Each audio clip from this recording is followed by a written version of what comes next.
Yesterday, another company discovered that northern West Virginia can't be beat for manufacturing. A Turkish business called CS Global Group has chosen Marshall County as the site of its very first U.S. plant. 7 News reporter Colin Roos is live to tell us how the county is continuing a streak of Panhandle economic success. Colin.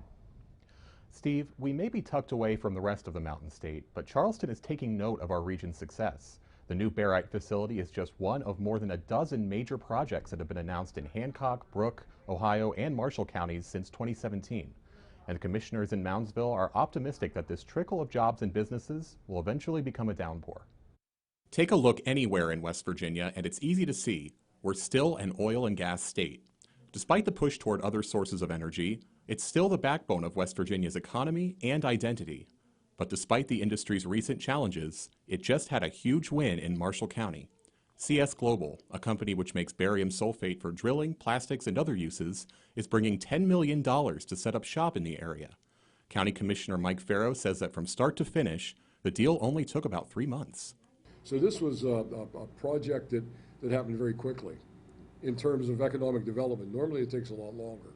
So what were the factors behind the decision? Farrow says it's because of Marshall County's footprint. That means it has the necessary transportation modes that will help with major manufacturing.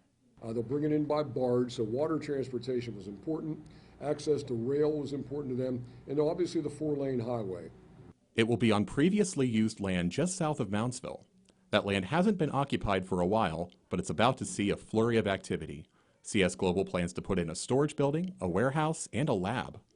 And what impressed me the most is when I asked the question, are you going to hire local workers? The answer was yes. Are you going to use local contractors and local tradesmen? And the answer is yes. Farrow says he made it clear to the company that our local trade workers will get the job done right. They're highly skilled, they're highly trained, and most importantly, they're drug-free. The number of new full-time positions created with the work is estimated to be around 47, and they could be ready as soon as next spring.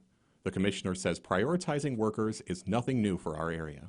We are very business friendly in Marshall County, as you can see up and down the river.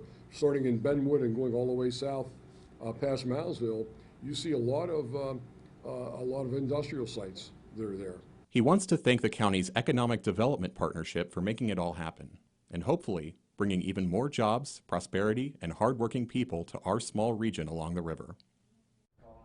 Now, they aren't able to tell us exactly where the plant will be just yet. That was part of a non-disclosure agreement. But they know that everyone involved is thrilled about the decision, and they say we'll be the first to know when those job openings pop up. Live in the 7 Newsroom, I'm Colin Roos, working for you.